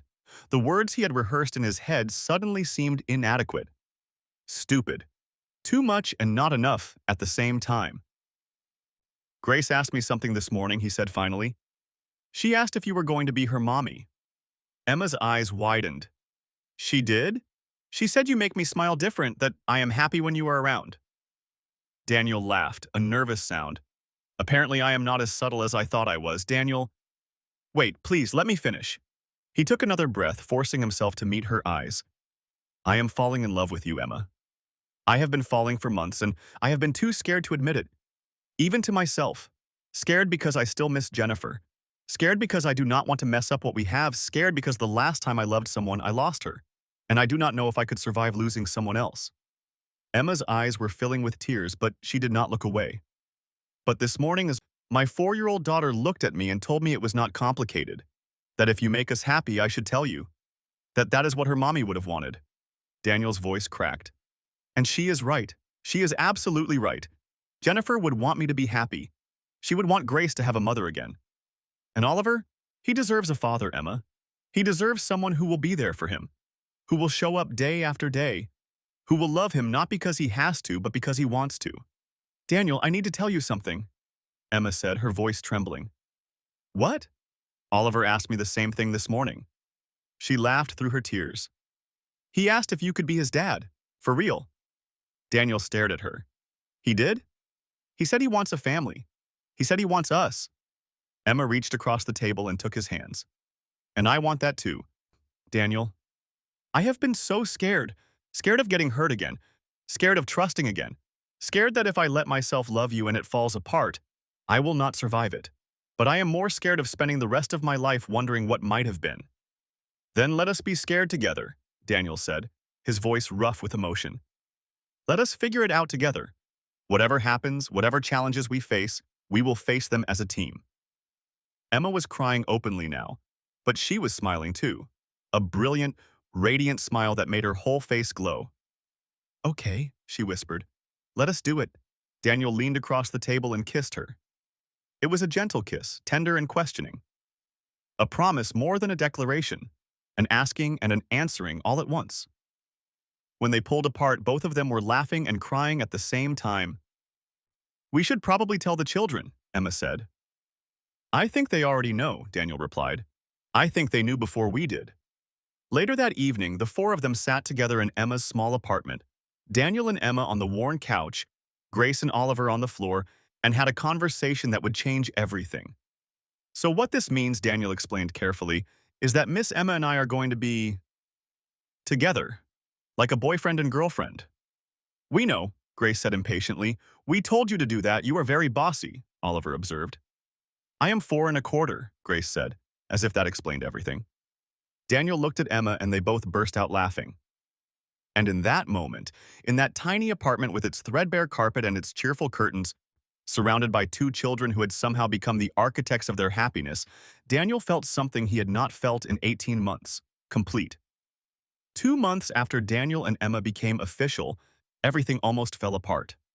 It was a Thursday afternoon in July, the kind of hot, sticky day that made everyone in New York irritable. Emma was alone in the bakery, her employees were off, Oliver was at summer camp, and Daniel was in meetings all day. Business had slowed in the afternoon heat, and Emma was using the lull to experiment with a new recipe. The bell above the door chimed, and Emma looked up with a welcoming smile that froze on her face. Ryan Mitchell walked into the bakery. He looked different than she remembered, thinner, more weathered, with dark circles under his eyes and a nervous energy that had not been there before. But he was still handsome, still had that charm that had once swept her off her feet. Now, it just made her feel sick. Emma. His voice was soft, almost pleading. It has been a long time, not long enough. Emma's hands were shaking. She pressed them flat against the counter to hide it. What do you want, Ryan? I came to see Oliver. My son, he is not here. I know. I have been watching. I know his schedule. Ryan smiled, and it did not reach his eyes. I have been watching for a while, actually. You have done well for yourself. New boyfriend, successful business, nice apartment. Emma felt cold despite the July heat. You have been watching us? I had to. I needed to know. He trailed off, then straightened his shoulders. I want to be part of Oliver's life, Emma. I want to make things right. Make things right? Emma's voice rose. You abandoned us. You left me with $80,000 of your gambling debt and a 2-year-old who did not understand why his daddy was gone. You disappeared for 4 years without a single phone call, a single letter, a single dollar of child support. And now you want to make things right? I have changed. Ryan's voice was earnest, but Emma had heard that tone before. She knew exactly how convincing he could be when he wanted something. I have been in therapy. I have got my gambling under control. I have a steady job now. I want to be a father to my son. Oliver does not know you. He does not remember you. As far as he is concerned, you do not exist. That is why I want to change things. Ryan stepped closer, and Emma instinctively stepped back. I have rights, Emma. Legal rights. I am his biological father. Rights you gave up when you walked out that door 4 years ago. I never signed anything. I never gave up custody. Ryan's expression hardened slightly. If I have to take this to court, I will. But I would rather not. I would rather work this out between us, like adults. Emma felt the floor tilting beneath her feet. Are you threatening me? I am stating facts. I want to be part of my son's life. Either we figure out how to make that happen civilly, or we let the lawyers sort it out. Ryan's eyes were cold now, all pretense of warmth gone. Your choice. After he left, Emma collapsed into a chair, her whole body shaking. She called Daniel with trembling hands, could barely get the words out through her tears. Stay there, Daniel said, his voice tight with barely controlled fury. I am on my way. He arrived 20 minutes later, his face pale and set in hard lines. He held Emma while she cried, stroking her hair, murmuring reassurances that neither of them quite believed. I am so scared, Emma whispered against his chest. What if he takes Oliver? What if a court decides he has rights? I have been struggling, Daniel. I was homeless. I could not feed my son. What if they decide I am not fit? Stop. Daniel pulled back, cupping her face in his hands. Listen to me. You are an incredible mother. You have sacrificed everything for Oliver, your career, your health, your happiness. No court is going to take him away from you. But Ryan abandoned his son. He has not paid a cent of child support in 4 years. He has a documented gambling problem, and Daniel's jaw tightened. We have resources. I have the best lawyers in the city. If Ryan wants a fight, we will give him one. I cannot ask you to do that. You are not asking. I am offering. Emma. He looked at her with such intensity that her breath caught. Oliver is going to be my son. Maybe not legally yet, but in every way that matters, he is mine. I love him. I love you. And I will do whatever it takes to protect this family. Emma stared at him, tears streaming down her face. You really mean that? Every word. The next few weeks were tense. Daniel brought in his corporate lawyers who assessed the situation with grim efficiency. They gathered evidence. Documentation of Ryan's abandonment, records showing he had never paid child support, statements from Emma's former coworkers attesting to her character, testimony from Oliver's teachers and doctor about what a well-adjusted, well-cared-for child he was. The key is demonstrating that he abandoned the child, Daniel's lawyer, a sharp-eyed woman named Patricia, explained. 4 years without contact, without financial support, without any attempt to be part of the child's life. That is hard to explain away. But he has rights, Emma said miserably. He is the biological father. Biology is not everything. Courts look at the best interests of the child, and the best interests of Oliver are clearly to remain with the mother who has raised him, loved him, and sacrificed everything for him. The confrontation came 3 weeks later in a mediation room at a downtown law office. Ryan sat on one side of the table with a cheap-looking lawyer.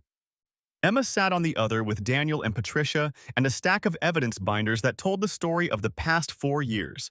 It was over faster than Emma had dared to hope. Patricia laid out the facts with devastating precision. The documentation of Ryan's gambling addiction. The records showing he had taken out loans in Emma's name without her knowledge. The 4 years of complete absence from Oliver's life.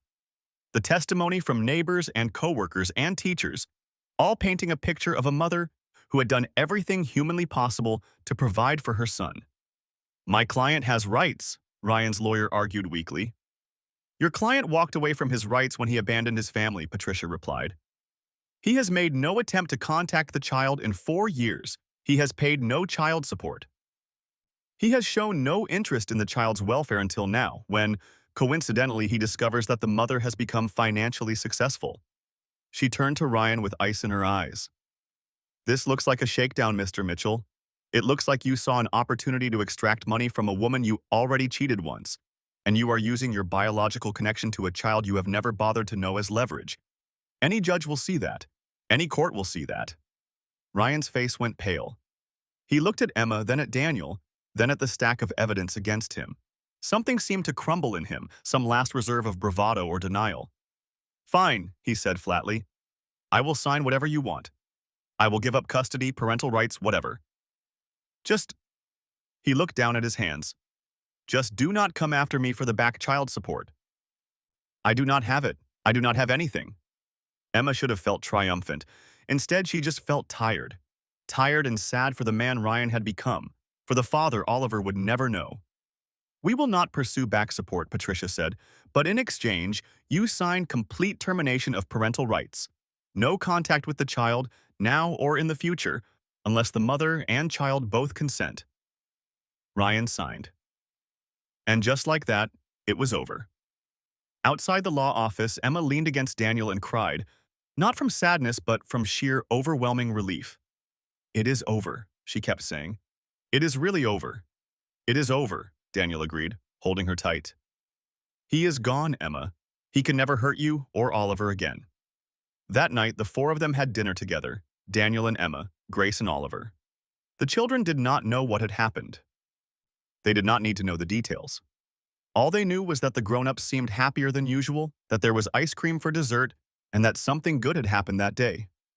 After the children were in bed, Daniel and Emma sat on Emma's small balcony, looking out at the lights of the city.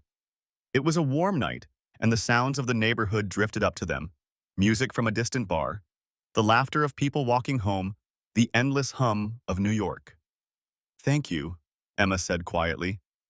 I do not know what I would have done without you. You would have fought, Daniel said. You would have found a way. You are the strongest person I know, Emma. I do not feel strong. That is the thing about strength. Daniel took her hand. It is not about feeling powerful. It is about being scared and doing the thing anyway. Oliver told me that once. Something his mother told him. Courage is being scared but doing the thing anyway. Emma laughed softly. He did say that. I think he was quoting a movie. Does not matter where it came from. It is true. They sat in comfortable silence for a while, watching the stars that were barely visible through the city's glow. Daniel? Emma said finally. Yes, what you said in the mediation room. About Oliver being your son. Daniel turned to look at her. Her face was soft in the moonlight, her eyes searching his. Did you mean it? Emma asked. Or were you just saying it for the lawyers? I meant every word. Daniel's voice was quiet but certain. Emma, I have been thinking about this for a while. About what kind of future I want, what kind of family I want. And I keep coming back to the same answer. You, Oliver, Grace. The four of us together. What are you saying? Daniel reached into his pocket. He had been carrying the small box for weeks, waiting for the right moment. He was not sure this was it, a fire escape in Brooklyn, after the most stressful weeks of their lives, but then again, maybe it was perfect. Maybe the right moment was any moment when the feeling was true. He opened the box. Mine was a ring, simple, elegant, a single diamond set in platinum. Emma Sullivan, Daniel said. I know our story started in the strangest way possible. I know we have both been broken by loss and betrayal. I know that loving someone again is terrifying, and that there are no guarantees. But I also know that when I am with you, I feel whole. When I see you with Grace, I see the mother she deserves. When I am with Oliver, I feel like the father I was always meant to be. Emma's eyes were filling with tears, her hand pressed to her mouth. Will you marry me? Will you let us be a family? A real family? Official and permanent and forever? For a long moment, Emma could not speak. The tears were flowing freely now, streaming down her cheeks, but she was smiling, a radiant, joyful smile that made her whole face glow. Yes, she whispered. Yes, Daniel. 1,000 times yes. He slid the ring onto her finger, and then they were kissing, laughing, crying, all at once. And somewhere in the apartment behind them, two children slept peacefully, dreaming of the family they were about to become. On the one-year anniversary of that Christmas Eve, the night when everything had begun, Daniel planned something special. The whole family went back to Golden Hearth Bakery after closing time. Emma had sold her original location 6 months ago, using the profits to open a bigger, better shop in a prime location. But she had kept the old space as a catering kitchen, and Daniel had asked to borrow it for the evening. When Emma, Oliver, and Grace walked in, they found the place transformed. Hundreds of fairy lights hung from the ceiling, casting everything in a warm golden glow. Rose petals covered the floor. A table was set with champagne and sparkling cider, and the display cases were filled with Emma's best creations. Daniel, Emma gasped, what is this? 1 year ago tonight, I walked into this bakery because my daughter was hungry, Daniel said, taking her hands. I found so much more than I was looking for. I found hope. I found family. I found you. Grace and Oliver stood to the side holding a hand-painted sign that read, Say Yes. They had helped Daniel plan this for weeks, giggling over the secret and solemnly swearing not to tell. We are already engaged, Emma laughed through her tears. We are getting married in 3 months, I know. But I wanted to ask you properly, here, where it all began. Daniel dropped to one knee, and even though she already wore his ring, Even though the answer was already yes, Emma's breath caught. Emma Sullivan, you are the bravest person I know. You survived things that would have broken most people. You raised an incredible son against impossible odds. And you opened your heart to me and Grace when you had every reason to stay closed off. I am a better man because of you. Grace is a happier child because of you. And I will spend the rest of my life trying to be worthy of you. He looked at Grace and Oliver, who were practically vibrating with excitement. And to you two, our children, I promise to be the father you deserve, to show up every day, to love you, protect you, teach you, and learn from you. To be a family. Say yes already, Grace shouted, unable to contain herself. Emma laughed, pulling Daniel to his feet and into her arms. Yes, she said, for what felt like the 100th time. Yes, forever, yes. 3 months later, on a crisp October day, they were married in a small ceremony in Central Park. The guest list was intimate: Daniel's colleagues, Emma's bakery staff, Mrs. Chen, who cried through the entire ceremony, Maria from the flower shop, and the children's teachers and friends. Grace was the flower girl, scattering rose petals with enthusiastic abandon. Oliver was the ring bearer, carrying the bands on a pillow his mother had made just for the occasion. Both children were dressed in their finest, their faces shining with joy. Emma wore a simple white gown that caught the October light like it was made of clouds. Her blonde hair was loose around her shoulders, crowned with a wreath of autumn flowers. Daniel thought she had never looked more beautiful. I take you to be my wife, he said, his voice steady but his eyes glistening. To have and to hold from this day forward, for better, for worse, for richer, for poorer, in sickness and in health, to love and to cherish, until death do us part. I take you to be my husband, Emma replied. To have and to hold from this day forward, for better, for worse, for richer, for poorer, in sickness and in health, to love and to cherish until death do us part. They exchanged rings. They were pronounced husband and wife. And when they kissed, their children cheered so loudly that birds flew from the nearby trees.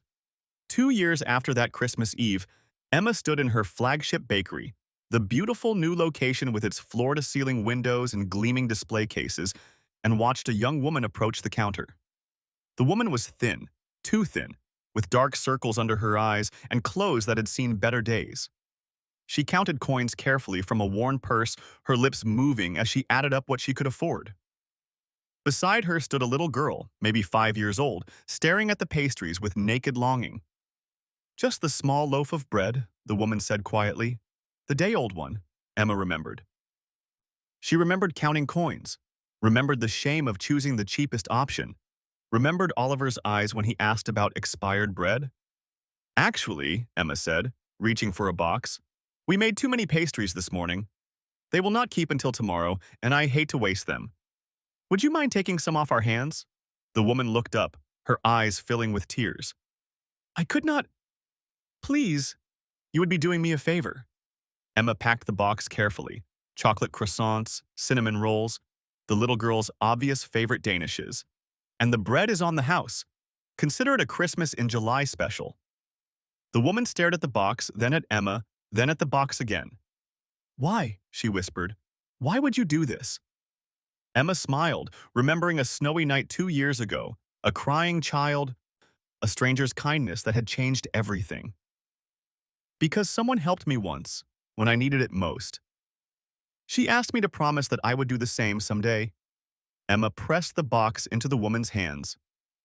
Just promise me that when you are back on your feet, when life has gotten better, you will help someone else who needs it. Keep the cycle going.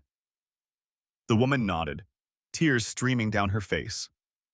Her little girl was already reaching for a croissant, her eyes wide with wonder. I promise, the woman whispered. I promise I will pass it on. That evening, Emma told Daniel about the encounter. They were sitting in their beautiful home, not Daniel's old penthouse, but a house in Brooklyn with a backyard and a swing set, and enough bedrooms for the family they were building. Grace and Oliver were in the living room, engaged in their eternal argument about which movie to watch. Mrs. Chen would be proud, Daniel said, pulling Emma close. The cycle continues. I think about that night all the time, Emma admitted. That moment when Oliver asked you about expired bread. It was the worst moment of my life and the best moment of my life, all at once. It changed everything, Daniel agreed. For all of us. They looked through the doorway at their children, Grace, now almost 6, with her mother's eyes and her father's stubborn streak, Oliver, 8 years old, no longer serious and watchful, but bright and confident, finally allowed to be a kid. They were arguing about whether to watch a dinosaur movie or a princess movie, their voices rising with sibling intensity. They are ours, Emma said softly. Both of them. Both of them, Daniel agreed. The adoption had been finalized 6 months ago, Daniel adopting Oliver, Emma adopting Grace. They were a family now, legally and completely, bound by love and choice and the strange grace of the universe that had brought them together. From upstairs came the sound of a baby crying, their newest addition, born 3 months ago. A little boy they had named Benjamin, with Emma's blonde hair and Daniel's dark eyes, a perfect blend of both of them. I will get him, Daniel said, kissing Emma's forehead before heading upstairs. Emma stayed where she was for a moment, looking around at the life they had built. The house full of laughter and love, the children who called her mom, the husband who had seen her at her lowest and loved her anyway. She thought about Oliver's question, Mommy has not eaten.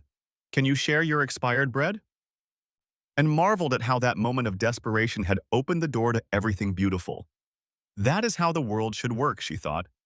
We catch each other when we fall. And sometimes, if we are very lucky, we get caught too. Friends, if this story touched your heart, please do not just watch and walk away. Hit that like button if you believe in second chances. Subscribe to our channel and turn on the notification bell so you never miss another story like this one. Drop a comment below, telling us about a time when a stranger's kindness changed your life, or when you were able to help someone who needed it. We love reading your stories, and please share this video with someone who needs to remember that kindness still exists, that hope is never lost, and that we truly are in this together. Remember, sometimes the bravest thing in the world is a 6-year-old boy asking for help, and sometimes the most important thing we can do is simply say yes. Thank you for watching. We will see you in the next story.